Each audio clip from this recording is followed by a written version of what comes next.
Hello friends, it's Mal with Made by Manny and Mal. Welcome back to my channel. In today's video, we are kind of going back to a little bit of a fall / Halloween theme. We're going to do a very loosely inspired kind of Wizard of Oz / Wicked type tumbler. So we're doing a diagonal split peekaboo, and I really hope you enjoy it. This was so much fun to make. This has been on my list of cups I wanted to make since last Halloween, and I never got around to it then, so I finally did it, and I really love how it turned out, so I hope you do as well. Everything I'm using will be linked in the description box below as always, as well as links to all of our social media, so our Instagram, TikTok, Pinterest, Facebook, our Facebook group, all of that is down there for you as well. And I've got some discount codes and everything down in the description box. So if you ever have any questions about what I'm using, it's all down there. If you have any questions about the tutorial or about anything else that I can help you with, you can either send me a message on Instagram at Made by Manny and Mal, or you can drop a comment down below. I really try hard to make sure to get back to everybody who has questions or comments on my videos. So thank you so much for watching. And if you like the video, please give it a thumbs up. And if you're not already, subscribe to our channel for new videos every Tuesday and Saturday. I hope you like it. Let's go.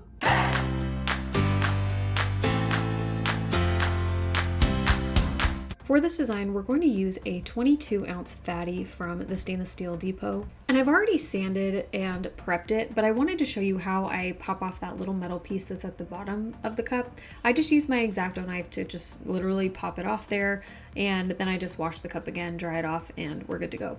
You can totally leave that little piece on if you want to. Sometimes I leave it, sometimes I don't. It just depends on if I remember or not.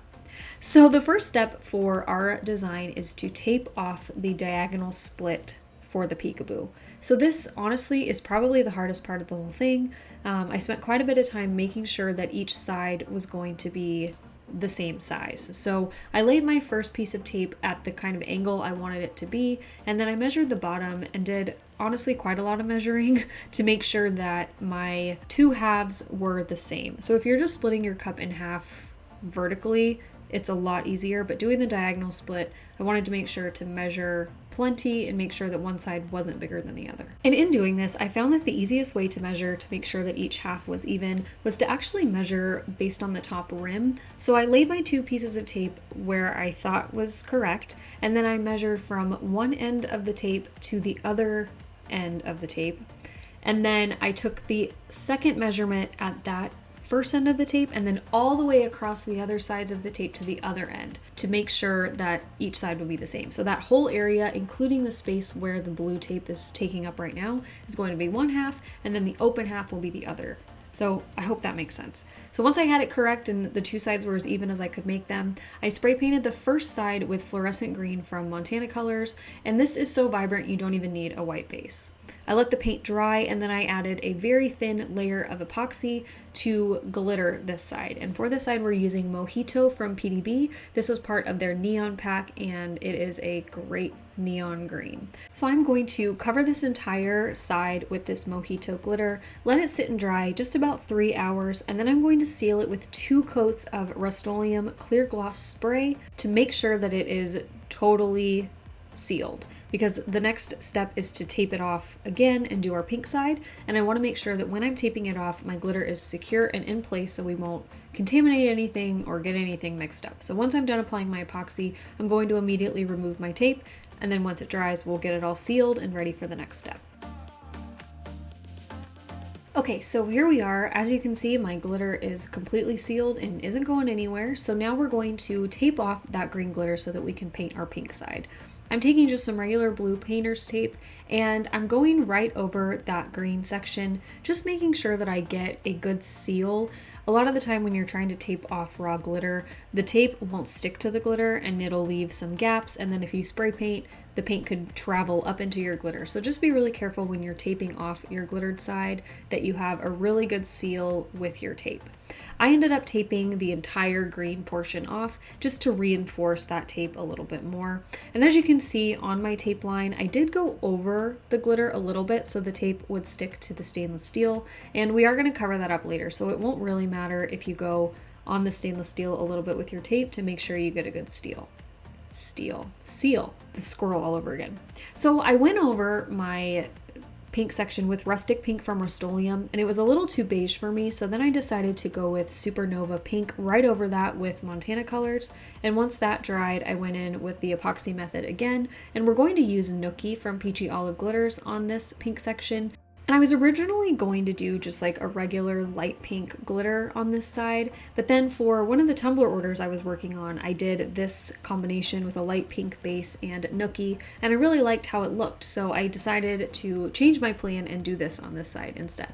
And I really like the finish that it gave. So once I had this glitter all applied, I immediately removed my tape, let my glitter coat cure, and then I sealed it again with 2 coats of Rustoleum clear gloss spray, applied 2 coats of a little extra ink epoxy, 20 milliliters each, did all my sanding, and then I applied another coat of epoxy so that we would have a totally smooth surface for our peekaboo decals. As always, I'm using Oramask stencil vinyl to place our decals. They just work the best for me, but if you don't like stencil vinyl, you could definitely use regular removable vinyl or whatever you prefer for peekaboos. So the decals we're using are from Diamonds and Dust Shop on Etsy. I will have them linked down below. They are sold separately, but one of them says, "Are you a good witch?" and the other one says, "Are you a bad witch?" So I will have those linked for you if you want to replicate this design. So I cut these out, and now I'm just going to kind of place them. I wanted to keep them down at the bottom half of the cup just to kind of make it a little bit different, and it kind of flows better with the diagonal split that we have going.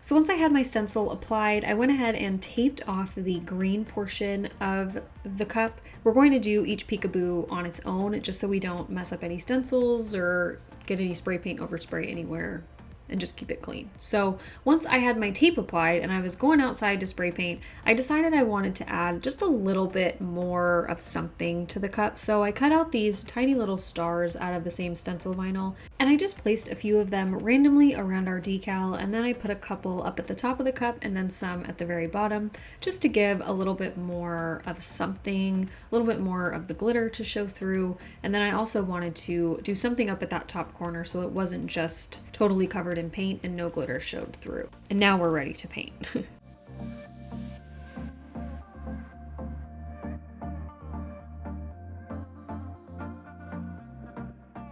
For the outer pink peekaboo, we're going to use Pink Peony from Rustoleum. And to be honest with you, I don't really like this paint. It got kind of clumpy and gave me that weird texture when I spray painted it. I might just need to change the nozzle out, but as you can see, this little texture here, I didn't really like it. I wish I would have used a different color, but once we get it under epoxy, you won't even be able to tell. So once the paint was all dry, I went in with these sharp tweezers. I absolutely love these. They are linked in my Amazon shop, which is linked in the description. I highly recommend getting them. I have like 8 sets of them.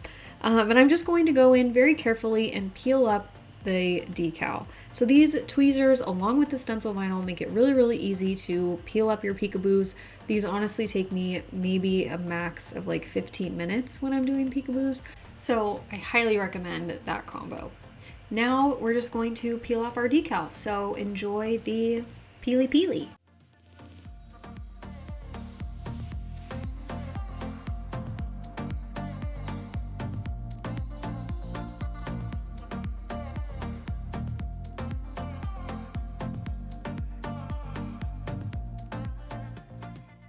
Okay, so here's what it looks like so far with all the decals peeled up, and now we're going to do the green side. So as you can see, in a couple little places, the spray paint kind of leaked out, maybe oversprayed a little, but I'm not super worried about it because we're going to paint this side too. So if you get a little bit of leakage or anything like that, don't worry because you're going to spray paint over it. So for the green side, I did the exact same process. I cut out the "or a bad witch" side of the question for this one, and then applied it the same exact way on the bottom half of the cup, kind of just flowing with the diagonal side. And once I had the stencil all laid down, I went in with Flat Black from Rustoleum and just did 2 very light coats for that side.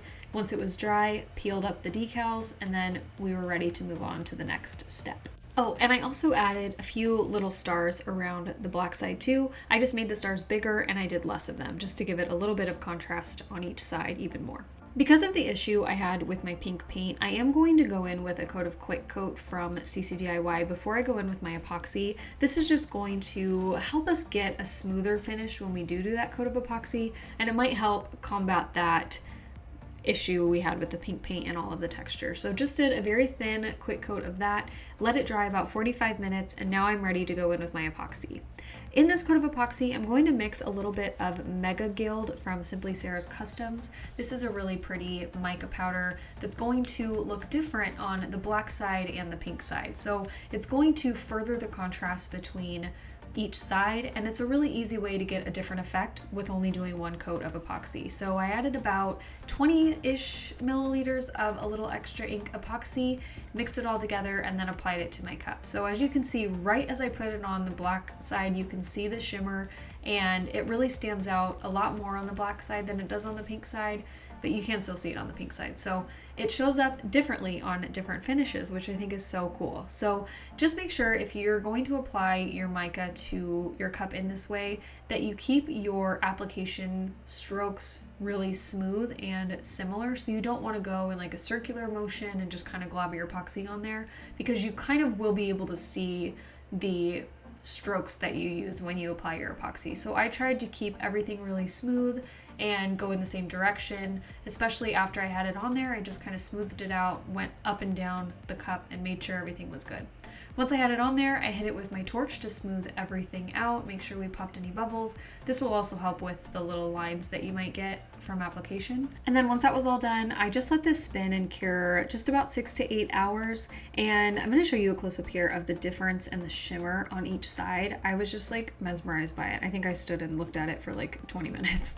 But as you can see, it shows up really kind of gold on the black side and then gives a much more subtle sparkle on the pink side. So I really, really like that effect.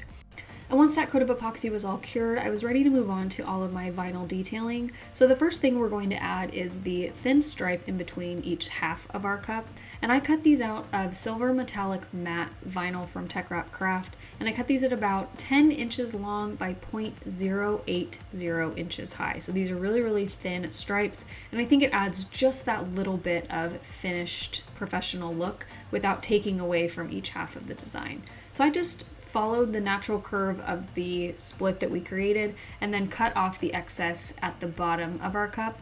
I just wanted to make sure that I let it kind of flow a little bit further than I normally would over the bottom, and then cut off the excess.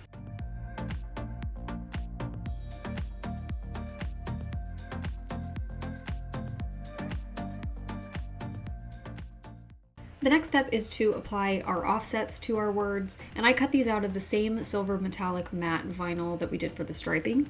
And I'm just going to first take off the excess weeding from the outside, the excess vinyl, and then I'm going to take the same sharp tweezers that I used for the peekaboo and peel up these little inside portions of the letters and just place these by hand. These are really finicky, and as you're weeding from the middle of the words, a lot of the times these will lift up and then you can lose them, and I didn't want to risk that, so I just placed them each by hand, and then I weeded out the middle of the offset and then applied the rest with transfer tape. Now the file does come with an offset when you purchase it, but I created one that was just a little bit thinner than the one the file comes with, and I tried to cut it apart and apply little by little, but even with it being so thin, the words were kind of attached to each other, so I ended up having to apply most of it in one piece, which always makes me nervous, especially with these thin peekaboos, because if it's off, you can totally tell, and it just drives me nuts with my little OCD. So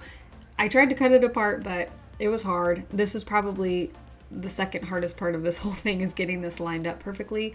And you could definitely use the transfer tape trick to apply and make sure this is lined up perfectly. But when I was doing this, I literally didn't even think of that, but I wish I had. This black side was way easier than the pink side to apply. The Good Witch decal has more words, obviously, and it's a lot bigger. So I ended up having to cut that one twice, because the first time I put it on, the bottom half of it was totally not lined up right. So really make sure you just take your time, be as careful as you can, and I would definitely recommend using the transfer tape layering trick to get this right, because this was a struggle for me, to be completely honest with you. But I got it done in the end, so here's what it looks like. I am going to tape off the bottom of the cup and just spray paint it with the same flat black Rustoleum spray paint. And then once the paint dried, I did another coat of quick coat just to seal everything in. With all of this super thin vinyl, I wanted to make sure that it was sealed and that it wasn't going to lift under epoxy.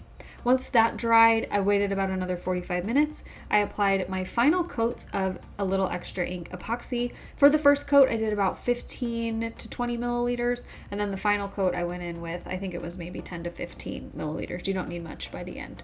So that's it for this tutorial. I hope you enjoyed it, and I hope you're inspired. I'm so glad that I finally got to make this cup after a year of waiting for this season to come around again. If you liked the video, don't forget to give it a thumbs up and subscribe to our channel for new videos every single Tuesday and Saturday. Let me know what you think in the comments, and I will see you in my next video. Love you guys. Bye.